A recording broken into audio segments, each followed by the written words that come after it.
ನಮಸ್ಕಾರ ಸ್ನೇಹಿತರೆ, ನಾನು ಡಾಕ್ಟರ್ ಸಂದೀಪ್. ನಮ್ಮ ಚಾನಲಲ್ಲಿ ಆರೋಗ್ಯದ ಬಗ್ಗೆ, ರೋಗದ ಲಕ್ಷಣಗಳ ಬಗ್ಗೆ, ಮನೆಮದ್ದುಗಳ ಬಗ್ಗೆ, ಮಾನವನ ಸರ್ವಾಂಗೀಣ ಬೆಳವಣಿಗೆಗಳ ಬಗ್ಗೆ ನಾನು ವಿಡಿಯೋ ಮಾಡಿ ಹಾಕ್ತಾ ಇರ್ತೀನಿ ಸ್ನೇಹಿತರೆ. ಈ ವಿಷಯಗಳಲ್ಲಿ ನಿಮ್ಗೆ ಏನಾದ್ರು ಆಸಕ್ತಿ ಇತ್ತು ಅಂತ ಹೇಳಿ ನಮ್ಮ ಚಾನಲ್ ಲೈಕ್ ಮಾಡಿ, ಶೇರ್ ಮಾಡಿ, ಸಬ್ಸ್ಕ್ರೈಬ್ ಮಾಡಿ ಸ್ನೇಹಿತರೆ. ಈಗ ಪ್ರೀ ಡಯಾಬಿಟಿಸ್ ಅಂತ ಒಂದು ಹೊಸ ಗುಂಪನ್ನು ಸೃಷ್ಟಿಯಾಗ್ತಾ ಇದೆ ಈಗ ನಮ್ಮ ಸಮಾಜದಲ್ಲಿ. ಈಗ HbA1c 6.1, 6.2, 6.3 ಈ ಒಂದು ಹಂತದಲ್ಲಿ ಏನಾರು ಇತ್ತು ಅಂತ ಹೇಳಿದ್ರೆ ಪ್ರೀ ಡಯಾಬಿಟಿಸ್ ಇದ್ದೀರಿ, ನೀವು ಈಗಾಗಲೇ ಡಯಾಬಿಟಿಸ್ಗೆ ಹತ್ರ ಬಂದ್ಬಿಟ್ಟಿದ್ದೀರಿ ಅಂತ ಡಾಕ್ಟರ್ಗಳು ಹೇಳಿಕೆ ಶುರು ಮಾಡ್ತಾರೆ ಸ್ನೇಹಿತರೆ. ಈಗ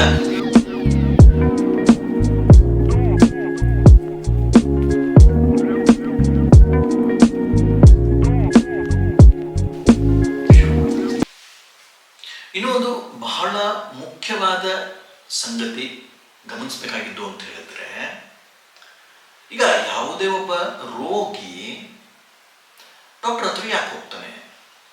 ತನ್ನ ಒಂದು ರೋಗದ ಮಾಹಿತಿ, ತನ್ನ ಒಂದು ರೋಗದ ಬಗ್ಗಿನ ಸರಿಯಾದ ಅರಿವು, ತನ್ನ ಒಂದು ರೋಗವನ್ನ ಪೂರ್ತಿಯಾಗಿ ಹೊರಗೆ ಹಾಕ್ಲಿಕ್ಕೆ ಸಾಧ್ಯವಿದೆಯಾ ಡಾಕ್ಟ್ರೇ ಅಂತ ಡಾಕ್ಟರ್ಸ್ನ ಕೇಳಲಿಕ್ಕೆ ಹೋಗಿರ್ತಾನೆ, ಕನ್ಸಲ್ಟ್ ಮಾಡಿರ್ತಾನೆ.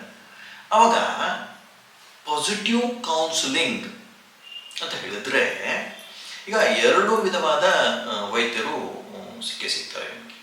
ಏನು ಅಂತ ಹೇಳಿದ್ರೆ, ಭಯದಿಂದ ನಿಮ್ಮನ್ನ ಭಯಗ್ರಸ್ತರನ್ನಾಗಿ ಮಾಡಿ ಚಿಕಿತ್ಸೆಯನ್ನು ಕೊಡುವವರು, ಮತ್ತು ಇನ್ನೂ ಒಂದು ಸಮೂಹ ಇದೆ ಡಾಕ್ಟರ್ಸ್ಗಳಲ್ಲಿ, ಪಾಸಿಟಿವ್ ಕೌನ್ಸಿಲಿಂಗ್ ಅಂತ ಹೇಳಿದ್ರೆ ಧೈರ್ಯವನ್ನ ತುಂಬಿ ಆ ಧೈರ್ಯವನ್ನ ಈ ಒಬ್ಬ ರೋಗಿಯಲ್ಲಿ ಏನಾಗಿಲ್ಲ ಆಗುತ್ತೆ, ತೊಂದರೆ ಏನಿಲ್ಲ ಅಂತ ಪಾಸಿಟಿವ್ ಕೌನ್ಸಿಲಿಂಗ್ ಮಾಡುವಂತಹ ಒಂದು ವೈದ್ಯರ ಗುಂಪು ಇನ್ನೊಂದಿದೆ ಸ್ನೇಹಿತರೆ.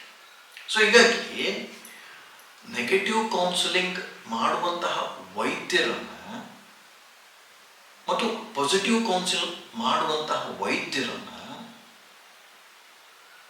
ರೋಗಿಗಳು ಅಥವಾ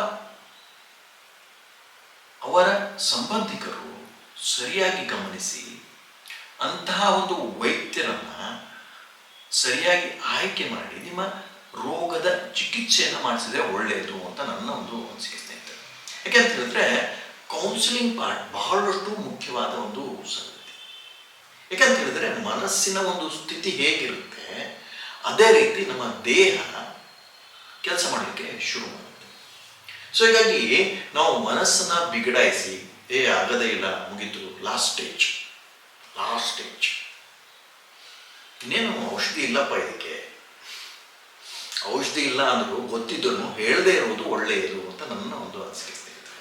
ಸೊ ಈಗ ಇನ್ನೂ ಒಂದು ಕ್ರೂಷಿಯಲ್ ಕ್ವಶನ್ ಬರುತ್ತೆ, ನೀವು ಹಾಗಾದರೆ ಸುಳ್ಳು ಹೇಳಬಹುದಾ ಅಂತ ಮೇಧಾವಿಗಳು ಕೇಳಬಹುದು. ಮನುಷ್ಯನ ಒಂದು ಮನಸ್ಥಿತಿಯನ್ನ ಸಮಾಧಾನಕರವಾಗಿ ಮಾಡಿ ಅವರಲ್ಲಿ ಇರ್ತಕ್ಕಂಥ ತಿಳುವಳಿಕೆಯನ್ನು ಸ್ವಲ್ಪ ಹೆಚ್ಚಿಸಿ ಅವರು ಇರುವಂತಹ ಒಂದು ಜೀವನದಲ್ಲಿ ಖುಷಿಯಾಗಿ, ನೆಮ್ಮದಿಯಾಗಿ, ಆರೋಗ್ಯಯುತವಾಗಿ ಇರುವ ಹಾಗೆ ಮಾತಾಡುವುದು ಬಹಳಷ್ಟು ಮುಖ್ಯ ಅಂತ ನಾನು ತಿಳಿಸ್ತಾ ಇದ್ದೀನಿ. ಸೊ ಹೀಗಾಗಿ ಪಾಸಿಟಿವ್ ಕೌನ್ಸಿಲಿಂಗ್ ಬಹಳಷ್ಟು ಮುಖ್ಯವಾಗುತ್ತೆ ವೈದ್ಯಕೀಯ ಕ್ಷೇತ್ರದಲ್ಲಿ ರೋಗಿಯನ್ನ ಮತ್ತು ರೋಗವನ್ನು ಗುಣಪಡಿಸುವಲ್ಲಿ ಅಂತ ನನಗೆ ತಿಳಿಸ್ತಾ ಇದ್ದೀನಿ. ಸೊ ಹೀಗಾಗಿ ನಮ್ಮ ದೇಶ ಡಯಾಬಿಟಿಸ್ ಕ್ಯಾಪಿಟಲ್ ಮತ್ತು ಪ್ರೀ ಡಯಾಬಿಟಿಸ್ ಅನ್ನೋ ಒಂದು ಹೊಸ ಗುಂಪು ಈಗ ಎಲ್ಲ ಕಡೆಗೂ ಇದ್ದೇ ಇದೆ. ಎಲ್ಲ ಮನೆಯಲ್ಲೂ ಪ್ರೀ ಡಯಾಬಿಟಿಕ್ ಇದ್ದೇ ಇದ್ದಾರೆ, ನನಗೆ ಗೊತ್ತಿದೆ, ಎಲ್ಲ ಗೊತ್ತು. ಸೊ ಆದರೆ ಪ್ರೀ ಡಯಾಬಿಟಿಸ್ನವರು ಏನನ್ನ ಮಾಡಿದ್ರೆ ತಮ್ಮ ಆರೋಗ್ಯವನ್ನು ಸರಿಯಾಗಿ ಇಟ್ಕೊಳ್ಳಿಕ್ಕಾಗುತ್ತೆ ಅಂತ ನಾನು ಹಿಂದಿನ ಒಂದು ವಿಡಿಯೋದಲ್ಲಿ ಹೇಳಿದ್ದೀನಿ ಸ್ನೇಹಿತರೆ. ಹಾಗೇನಾದ್ರು ನೀವು ನೋಡಿಲ್ಲ ಅಂತ ಹೇಳಿದ್ರೆ, ಡಯಾಬಿಟಿಸ್ ಕಾಸಸ್ನ 3 ಮುಖ್ಯವಾದ ಕಾರಣಗಳನ್ನು ಅದರಲ್ಲಿ ಎಕ್ಸ್ಪ್ಲೇನ್ ಮಾಡಿದ್ದೀನಿ.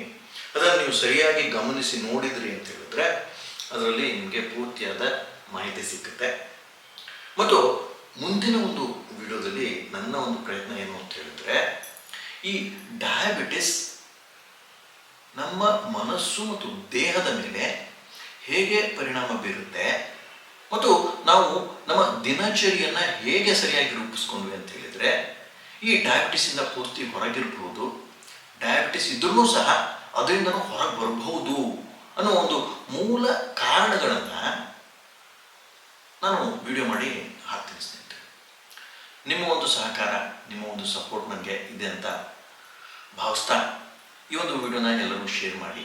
ಯಾಕಂತ ಹೇಳಿದ್ರೆ, ಈಗ ರೋಗದ ಬಗ್ಗಿನ ಮಾಹಿತಿ, ತಿಳುವಳಿಕೆ ಕಡಿಮೆ ಇರುವ ಕಾರಣದಿಂದ ಬಹಳಷ್ಟು ರೋಗಿಗಳು ತಮ್ಮ ಒಂದು ಚಿಕಿತ್ಸೆಯ ಒಂದು ಗಮನವಿರಲ್ಲ, ಏನು ಆಗ್ತಾ ಇದೆ ಅಂತ ಗಮನವಿರಲ್ಲ. ಇನ್ನೊಂದು ಬಹಳ ಮುಖ್ಯವಾದ ಸಂಗತಿ ಸ್ನೇಹಿತರೆ, ಏನು ಅಂತ ಹೇಳಿದ್ರೆ, ಅಗಾಧವಾದ ನಂಬಿಕೆ ಇದೆ ನಮ್ಮ ಜನರದ್ದು ಡಾಕ್ಟರ್ ಮೇಲೆ. ಅಗಾಧವಾದ ನಂಬಿಕೆ, ನಾನು ತಪ್ಪು ಅಂತ ಹೇಳ್ತಿಲ್ಲ, ಆದರೆ ಈ ಅಗಾಧವಾದ ನಂಬಿಕೆಯೇ ನಮ್ಮ ಜನರ ಆರೋಗ್ಯವನ್ನು ಬಿಗಡಾಯಿಸಲಿಕ್ಕೆ ಉಪಯೋಗಿಸ್ತಾ ಇರುವುದು ಎಷ್ಟು ಸರಿ ಅನ್ನೋದು ಒಂದು ಪ್ರಶ್ನೆ ಆಯಿತು ಅಂತ ಹೇಳಿದ್ರೆ, ಇದೇ ಅಗಾಧವಾದ ನಂಬಿಕೆಯನ್ನು ಉಪಯೋಗಿಸಿ ಆ ಒಂದು ಜನಸಮೂಹವನ್ನು ಆರೋಗ್ಯದ ಒಂದು ದೃಷ್ಟಿಯಲ್ಲಿ, ಆರೋಗ್ಯದ ಒಂದು ದಿಸೆಯಲ್ಲಿ ಹೋಗ್ಲಿಕ್ಕೆ ಸಾಧ್ಯವಿದೆ ಅಂತ ನನಗೆ ಯೋಚಿಸ್ತಾ ಇದ್ದೀನಿ. ಯಾಕೆಂತ ಹೇಳಿದ್ರೆ, ಬಹಳಷ್ಟು ಭಯ ಪಡ್ತಾರೆ ರೋಗಿಗಳು ಯಾವುದೇ ಒಂದು ಪ್ರಶ್ನೆ ಕೇಳುವ ಮೊದಲು. ನನಗೆ ಬಹಳ ಆಶ್ಚರ್ಯವಾಗುತ್ತೆ. ಯಾಕೆ ಅಂತ ಹೇಳಿದ್ರೆ, ಈಗ ಡಾಕ್ಟರ್ ಹತ್ರ ಹೋದ್ರು ಅಂತ ಹೇಳಿದ್ರೆ ಅವರಲ್ಲಿ ಬಹಳಷ್ಟು ಭಯ ಇರುತ್ತೆ. ಈಗ ಏನು ಹೇಳ್ಬಿಡ್ತಾರೇನೋ ಡಾಕ್ಟ್ರು, ಬೈದ್ಬಿಡ್ತಾರೇನೋ ಡಾಕ್ಟ್ರು. ಸಿಲ್ಲಿ ಪ್ರಶ್ನೆ ಇದ್ರೂ ಸಹ ನೀವು ಡಾಕ್ಟರ್ಸ್ನ ಕೇಳಿ ಅದನ್ನು ಪೂರ್ತಿಯಾಗಿ ಸಾಲ್ವ್ ಮಾಡ್ಕೊಬೇಕು. ಯಾಕೆ ಅಂತ ಹೇಳಿದ್ರೆ, ಒಂದಿಷ್ಟು ಜನ ಕೇಳ್ತಾರೆ, ಒಂದಿಷ್ಟು ಎಡವಟ್ಗಳು ಇರ್ತಾರೆ, ಅವ್ರು ಸುಮ್ಮನೆ ಇದನ್ನು ಕ್ವಶನ್ಗಳನ್ನ ಕೇಳ್ತಾ ಇರ್ತಾರೆ, ಅದು ತೊಂದರೆ ಇಲ್ಲ. ಆದರೆ ಬಹಳಷ್ಟು ದೊಡ್ಡ ಸಮೂಹ ಅತಿಯಾದ ಒಂದು ನಂಬಿಕೆ, ಅತಿಯಾದ ಒಂದು ವಿನಯವನ್ನು ಈ ಡಾಕ್ಟರ್ಸ್ಗಳಿಗೆ ತೋರಿಸುವುದು ಬಿಟ್ಟು ನಿಮ್ಮ ಒಂದು ಪರಿಸ್ಥಿತಿಯನ್ನು ಸರಿಯಾಗಿ ಅರ್ಥೈಸುವಲ್ಲಿ ನೀವು ಪ್ರಯತ್ನ ಪಡಬೇಕು ಅಂತ ನನ್ನ ಒಂದು ಅನಿಸಿಕೆ ಸ್ನೇಹಿತರು. ಯಾಕೆಂತ ಹೇಳಿದ್ರೆ, ನನ್ನಲ್ಲಿ ಬರ್ತಕ್ಕಂಥ ರೋಗಿಗಳಿಗೆ ನಾನು ಪೂರ್ತಿಯಾದ ಒಂದು ಮಾಹಿತಿಯನ್ನು ಕೊಟ್ಬಿಡ್ತೀನಿ. ಯಾವುದೇ ಒಂದು ರೋಗ ಬರಲಿ, ಯಾಕೆ ಬಂತು, ಏನು ಕಾರಣ, ಏನು ಮಾಡಿದ್ರೆ ಏನಾಗುತ್ತೆ, ಆಹಾರದಲ್ಲಿ ಎಷ್ಟು ಚೇಂಜಸ್ ಮಾಡ್ಬೋದು, ಅಥವಾ ಆಹಾರದ ಬಗ್ಗೆ ನೀವು ಏನನ್ನು ಗಮನ ಇಡಬೇಕು, ಏನು ಆಹಾರಗಳನ್ನ ಸೇವಿಸಬೇಕು, ಸೇವಿಸಬಾರ್ದು, ಪಥ್ಯಗಳು ಅಂತ ನಾನು ಯಾವುದೂ ಹೇಳಕ್ಕೆ ಹೋಗಲ್ಲ. ಸೊ ಹೀಗಾಗಿ ನಿಮ್ಮ ರೋಗದ ಬಗ್ಗೆದ ಗಮನ, ತಿಳುವಳಿಕೆ, ಅರಿವು ಬಹಳಷ್ಟು ಮುಖ್ಯವಾಗುತ್ತೆ ಸ್ನೇಹಿತರೆ. ಇದು ಯಾಕೆ ಅಂತ ಹೇಳಿದ್ರೆ, ಈಗಿನ ಒಂದು ಸಮಯದಲ್ಲಿ ತಪ್ಪು ಮಾಹಿತಿಗಳು ಬಹಳಷ್ಟು ಇದಾವೆ. ಇದರಿಂದ ಬಹಳಷ್ಟು ದೂರ ಬರಲಿಕ್ಕೆ ಎಷ್ಟಾಗುತ್ತೆ ಅಷ್ಟು ಪ್ರಯತ್ನ ಪಡಲೇಬೇಕಾಗುತ್ತೆ. ಯಾಕೆ ಅಂತ ಹೇಳಿದ್ರೆ, ಈಗ ಟಿವಿಗಳಾಯಿತು, ಸೋಷಿಯಲ್ ಮೀಡಿಯಾ ಆಯಿತು, ಮಾಹಿತಿಗಳನ್ನು ತಿರುಚುಮುಚ್ಚು ಮಾಡಿ ಏನೆಲ್ಲ ಬರ್ತಾ ಇದೆ ಅಂತ ಹೇಳಿದ್ರೆ ಬಹಳಷ್ಟು ಆಶ್ಚರ್ಯವಾಗುತ್ತೆ. ಅದರಲ್ಲಿ ನಿಮ್ಮ ಒಂದು ರೋಗದ ಬಗ್ಗಿನ ಸರಿಯಾದ ಮಾಹಿತಿ, ನಿಮ್ಮ ರೋಗದ ಬಗ್ಗಿನ ಸರಿಯಾದ ಚಿಕಿತ್ಸೆ ಬಹಳಷ್ಟು ಮುಖ್ಯವಾಗುತ್ತೆ ಅಂತ ನನಗೆ ತಿಳಿಸ್ತಾ ಇದೆ. ಸೊ ಈ ಪ್ರೀ ಡಯಾಬಿಟಿಸ್ ಬಗ್ಗೆ ಇದಿಷ್ಟು ಮಾಹಿತಿ ಬಂತು. ಮತ್ತೆ ಏನಾದ್ರು ಪ್ರಶ್ನೆ ಇತ್ತು ಅಂತ ಹೇಳಿದ್ರೆ ಕೇಳಿ, ನಾನು ಅದ್ರ ಬಗ್ಗೆ ವಿಡಿಯೋ ಮಾಡಿ ಹಾಕಲಿಕ್ಕೆ ಪ್ರಯತ್ನ ಮಾಡ್ತೀನಿ ಸ್ನೇಹಿತರೆ. ಆಮೇಲೆ ಮುಂದಿನ ಒಂದು ವಿಡಿಯೋದಲ್ಲಿ ನಮ್ಮ ಮನಸ್ಸಿನ ಒಂದು ಸ್ಥಿತಿ ನಮ್ಮ ದೇಹದ ಮೇಲೆ ಹೇಗೆ ಆಗಿ ಡಯಾಬಿಟಿಸ್ ಬರುತ್ತೆ, ನಾವು ಆಹಾರವನ್ನು ಹೇಗೆ ಸೇವಿಸಬಹುದು, ನಾವು ಪಾನೀಯಗಳನ್ನು ಹೇಗೆ ಸೇವಿಸಬೇಕು, ಮತ್ತು ನಮ್ಮ ಒತ್ತಡಗಳನ್ನು ಯಾವ ರೀತಿಯಾಗಿ ನಾವು ಹತೋಟಿಯಲ್ಲಿ ಅಥವಾ ನಮ್ಮ ಒಂದು ಹಿಡಿತದಲ್ಲಿ, ನಮ್ಮ ಒಂದು ದಿನನಿತ್ಯದ ಜೀವನದಲ್ಲಿ ಒಂದು ಸರಿಯಾದ ಕ್ರಮವನ್ನು ಮಾಡಲಿಕ್ಕೆ ಸಾಧ್ಯವಿದೆ ಅನ್ನೋದನ್ನು ಮುಂದಿನ ಒಂದು ವಿಡಿಯೋದಲ್ಲಿ ಹೇಳ್ತೀನಿ ಸ್ನೇಹಿತರೆ. ಇದಿಷ್ಟು ಹೇಳ್ತಾ ಈ ಎರಡು ಮಾತುಗಳನ್ನ ಮುಗಿಸ್ತೀನಿ. ಈ ವಿಡಿಯೋ ಏನಾದ್ರು ಲೈಕ್ ಆಯಿತು ಅಂತ ಹೇಳಿದ್ರೆ ನಮ್ಮ ಚಾನಲ್ ಲೈಕ್ ಮಾಡಿ, ಶೇರ್ ಮಾಡಿ, ಸಬ್ಸ್ಕ್ರೈಬ್ ಮಾಡಿ ಅಂತ ಹೇಳ್ತೀನಿ. ಈ ಎರಡು ಮಾತುಗಳನ್ನ ಮುಗಿಸ್ತೀನಿ ಸ್ನೇಹಿತರೆ. ನಮಸ್ಕಾರ.